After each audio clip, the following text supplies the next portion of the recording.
Trump প্রশাসনের agenda সমর্থন করতে ইলন মাস্ক রাজনৈতিক অনুদান সহ অর্থনৈতিক দিকগুলোতে আসলে বেশ অ্যাক্টিভ।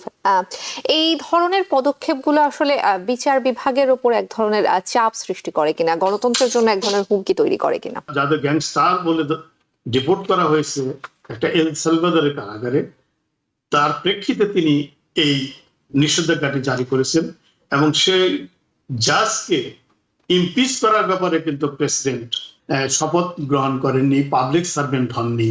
এরকম একটা লোক সরাসরি ফেডারেল বিভিন্ন সিস্টেমের উপরে, বিচার জাস্টিস ডিপার্টমেন্টের উপরে, অন্যান্য ডিপার্টমেন্টের উপরে যে ধরনের আইআরএস এর উপরে খবরদারি করছেন, এটা কিন্তু নজিরবিহীন। আমেরিকার ইতিহাস এটি ইতিপূর্বে নিশ্চয়ই ঘটেনি। দুটো সমন্বয়ের যে প্রয়োগ সেটি আসলে এমন ভাবে হচ্ছে যে গণতন্ত্র আসলে প্রশ্নবিদ্ধ, শুরু থেকেই অনেকাংশে প্রশ্নবিদ্ধ। ফার্স্ট অ্যামেন্ডমেন্ট কমপ্লিটলি ভায়োলেট করে কলম্বিয়া ইউনিভার্সিটি থেকে মাহমুদ খলিলের মতো ব্যক্তিকে, যার গ্রিন কার্ড আছে, তাকে ডিপোর্টেশন প্রসেসের মধ্যে নিয়ে নেওয়া, এই সমস্ত কিছু কিন্তু এই টাকারই প্রভাব, এপ্যাকের পয়সা, মেরিয়েল এডেলসনের পয়সা। এবং তার উপরে এই যে ক্ষমতা, মালিক ভাই যেটা বললেন যে আমেরিকার ইতিহাসে কোন আনইলেক্টেড ব্যক্তির এরকম অ্যাবসলিউট আনচেক পাওয়ার কোথাও নেই। ইলন মাস্ক সম্প্রতি 7 জন রিপাবলিকান কংগ্রেস সদস্যকে সর্বোচ্চ অনুমোদিত অনুদান দিয়েছেন, যারা বিচারকদের অভিশংসনের পক্ষে। এই বিচারকরা তারাই যারা ডোনাল্ড ট্রাম্পের বিভিন্ন সিদ্ধান্ত নিয়ে আসলে কথা বলে থাকেন। ট্রাম্প প্রশাসনের এজেন্ডা সমর্থন করতে ইলন মাস্ক রাজনৈতিক অনুদান সহ অর্থনৈতিক দিকগুলোতে আসলে বেশ অ্যাক্টিভ। এই ধরনের পদক্ষেপগুলো আসলে বিচার বিভাগের উপর এক ধরনের চাপ সৃষ্টি করে কিনা, গণতন্ত্রের জন্য এক ধরনের হুমকি তৈরি করে কিনা? নিঃসন্দেহে এটা বিচার বিভাগকে আসলে দুর্বল করে দেওয়ার একটা প্রচেষ্টা বলে আমি মনে করি। তো এটি কেন ঘটলো দেখেন, একটু ব্যাকগ্রাউন্ডে যদি আপনি দেখেন, যে ট্রাম্প এসেই 200-র বেশি এক্সিকিউটিভ অর্ডার বা অ্যাডমিনিস্ট্রেটিভ পলিসি ডিক্লেয়ার করেছে। তো এই সমস্ত পলিসির মূল যে বিষয়গুলো আছে, প্রায় প্রতিটি কিন্তু একটা আইনি চ্যালেঞ্জের মুখে পড়েছে। আপনি দেখবেন যে এই মুহূর্তে 160টির বেশি লসুট আছে ট্রাম্পের এই সমস্ত অ্যাডমিনিস্ট্রেটিভ পলিসি এবং যে এক্সিকিউটিভ অর্ডার আছে তার এগেনস্টে 160টির বেশি মামলা অলরেডি হয়ে গেছে। মামলাগুলো কোথায় কোথায় আছে? ডেমোক্রেটিক জুরিসডিকশনে মেইনলি, এবং এই সমস্ত কোন কোন বিচারকের আদালতে যেখানে ডেমোক্রেটিক অ্যাপয়েন্টেড জাজেস আছে, যেমন বস্টন, মেরিল্যান্ড, সিয়েটল, ডিসি, এই সমস্ত জায়গা। তাও মোস্ট রিসেন্টলি আরেকটা জিনিস আমরা দেখেছি যে জাজ জেমস বোর্সবার্গ তিনি একটা ব্লগ দিয়েছেন যে এলিয়েন এনিমিস অ্যাক্টের অধীনে এই ডিপোর্টেশন করা যাবে না, যেটি কোন প্রেক্ষিতে তিনি করেছেন যে হান্ড্রেডস অফ ভেনেজুয়েলান যাদের গ্যাংস্টার বলে ডিপোর্ট করা হয়েছে একটা এল সালভাদরের কারাগারে, তার প্রেক্ষিতে তিনি এই নিষেধাজ্ঞাটি জারি করেছেন এবং সেই জাজকে ইমপিচ করার ব্যাপারে কিন্তু প্রেসিডেন্ট মানে বক্তব্য দিয়েছেন, যদি তিনি বলেছেন, এবং এটা চিফ জাস্টিস রবার্ট তিনিও কিন্তু কন্ডেমস করেছেন প্রেসিডেন্টের এই ধরনের সাজেস্টিভ ফেডারেল জাজ ইমপিচমেন্টের ব্যাপারে, যদিও সেখানে তিনি ট্রাম্পের নাম উল্লেখ করেননি। ট্রাম্প আবার তার প্রত্যুত্তরে বলেছেন, উনি তো আমার নাম বলেননি। কেউ কেউ হয়তো চেষ্টা করছে ইনভেস্টিগেশন করার, এই যে কেউ কেউ চেষ্টা করছে, সেটি ট্রাম্পের পক্ষ থেকে হয়তো তারই এখন ডান হস্ত যেটা এলন মাস্ক, তিনি চেষ্টা করছেন যে এই যারা রিপ্রেজেন্টেটিভ আছেন তাদেরকে এটা চেক দিচ্ছেন, $6,600 করে চেক দিচ্ছেন প্রত্যেকে, 7 স্টেটের 7 জন রিপ্রেজেন্টেটিভ দিয়েছেন তিনি। এবং এই প্রসেসগুলো কি, এই যে সমস্ত কেসগুলো পেন্ডিং আছে, এই সমস্ত জাজদের এগেনস্টে যেন ইমপিচমেন্ট করা যায়। তাহলে কি হবে? এটা বিচার বিভাগের উপর একটা অনির্বাচিত ব্যক্তির প্রভাব, তাই না? আমেরিকার ইতিহাসে এমন কখনো দেখা যায়নি যে শপথ গ্রহণ করেননি, পাবলিক সার্ভেন্ট হননি। এরকম একটা লোক সরাসরি ফেডারেল বিভিন্ন সিস্টেমের উপরে, বিচার জাস্টিস ডিপার্টমেন্টের উপরে, অন্যান্য ডিপার্টমেন্টের উপরে যে ধরনের আইআরএস এর উপরে খবরদারি করছেন, এটা কিন্তু নজিরবিহীন। আমেরিকার ইতিহাস এটি ইতিপূর্বে নিশ্চয়ই ঘটেনি, নাকি বাইরে ভালো বলতে পারবেন না আমি আশা করি। তো এরকম একটা ব্যক্তি, তার মাধ্যমে ট্রাম্প এখন চেষ্টা করছেন এই সমস্ত বিচারপতিদের ইমপিচমেন্ট যদি করা যায়, তাহলে ট্রাম্পের যে আইনি জটিলতায় যে এক্সিকিউটিভ অর্ডার গুলো পড়ে আছে সেগুলো সহজেই পার করে এনে এক্সিকিউট করা যাবে। তো এখন দেখেন মানে আলটিমেটলি এলন মাস্কের পলিসিটা কি, যে হাউস তো তাদের নিয়ন্ত্রণে আছে, তাদের ইমপিচমেন্ট করতে তো সিম্পল মেজরিটি হলে ইমপিচমেন্ট হয়ে যায়। তাহলে যার কাছে একটা ইমপিচমেন্ট আনা যায়, তাহলে বাকি থাকলে সিনেট কনভিক্ট করে, তাই না? সিনেট তার ইমপিচমেন্ট করে না, সিনেট কনভিক্ট করে। কনভিকশনের ক্ষেত্রে যদি 67 সিনেটরকে, তাদের তো অলরেডি 53 আছে, আরো যদি কিছু সিনেটরকে সঙ্গে নিয়ে 67 করা যায় তাহলে কনভিকশনও হয়ে যেতে পারে। তো এই প্রসেসটা হলো ওই যে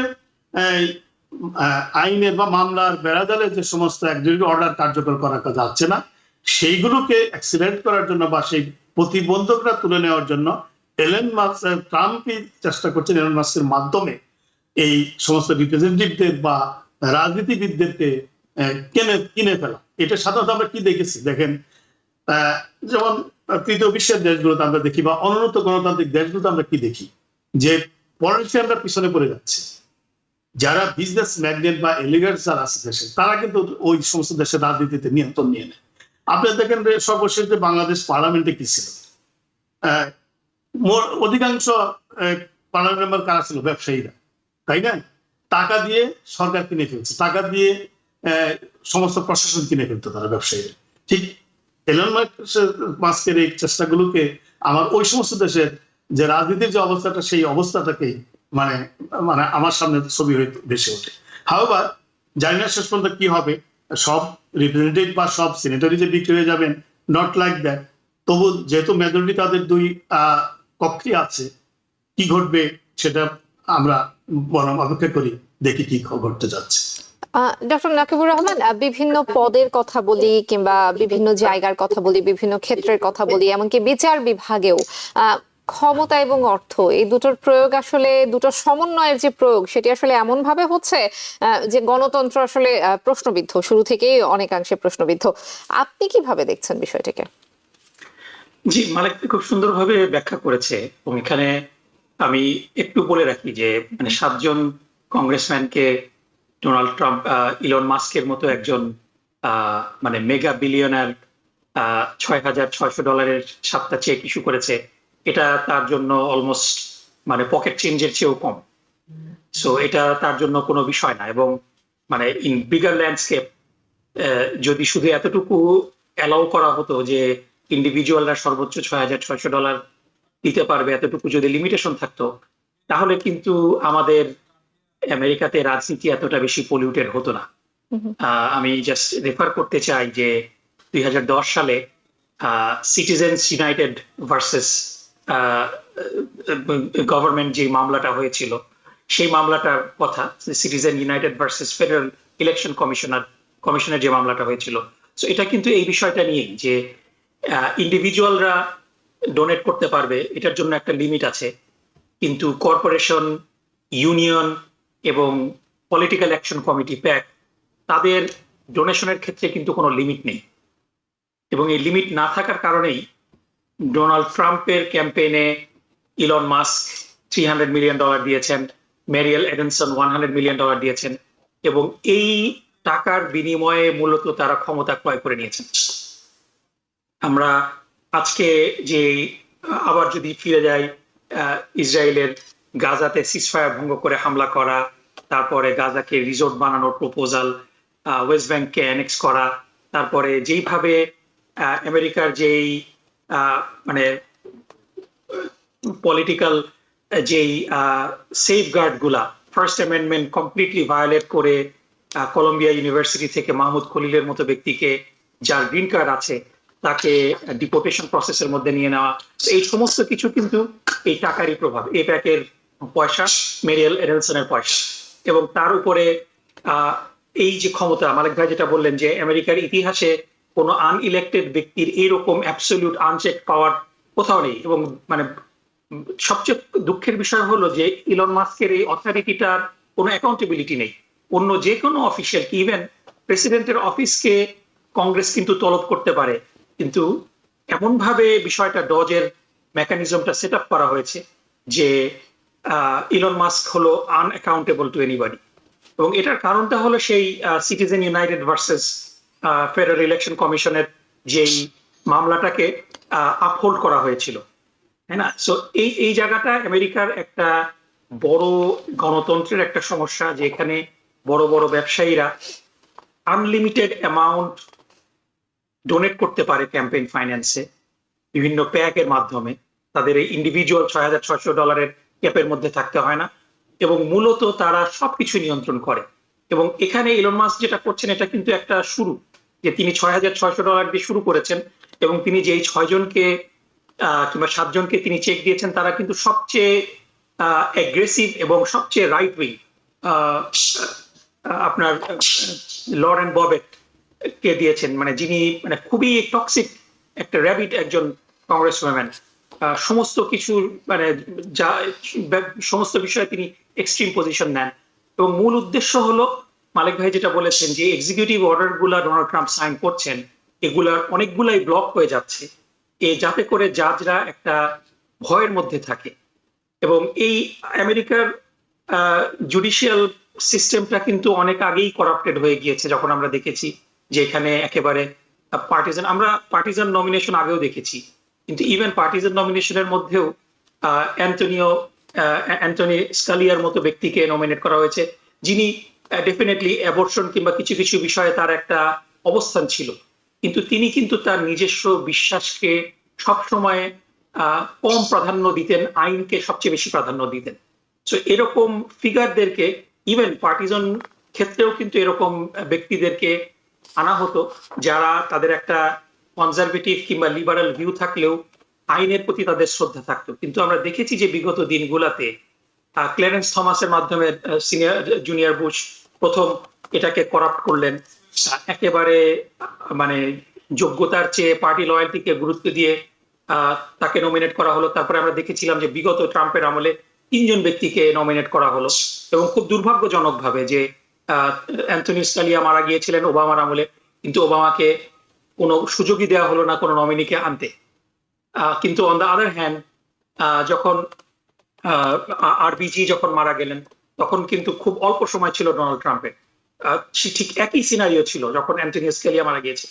কিন্তু খুব নির্লজ্জ ভাবে আমরা দেখেছি যে সেনেটর লিন্ডসি গ্রাহাম কিন্তু সেই এই মানে অল্প সময়টাকে ডিউ প্রসেস করা যাবে না, এই অজুহাতগুলো তিনি যে আগে দিয়েছিলেন সেগুলোর কোনো কেয়ার না করে তিনি কিন্তু অ্যামি কমি ব্যারেটের কনফার্মেশনের জন্য এগিয়ে গিয়েছিলেন। এবং তারপরে নীল গোরসিচের ব্যাপারে প্রচুর অবজেকশন ছিল, এবং ক্যাভানোর ব্যাপারে তো ডেফিনেটলি অনেক ইভেন হিয়ারিংও হয়েছিল তাকে কেন্দ্রিক, যে তার বিরুদ্ধে যৌন হয়রানির, এবং যিনি ভিকটিম ছিলেন তিনি এসব সাক্ষ্য দিয়েছিলেন।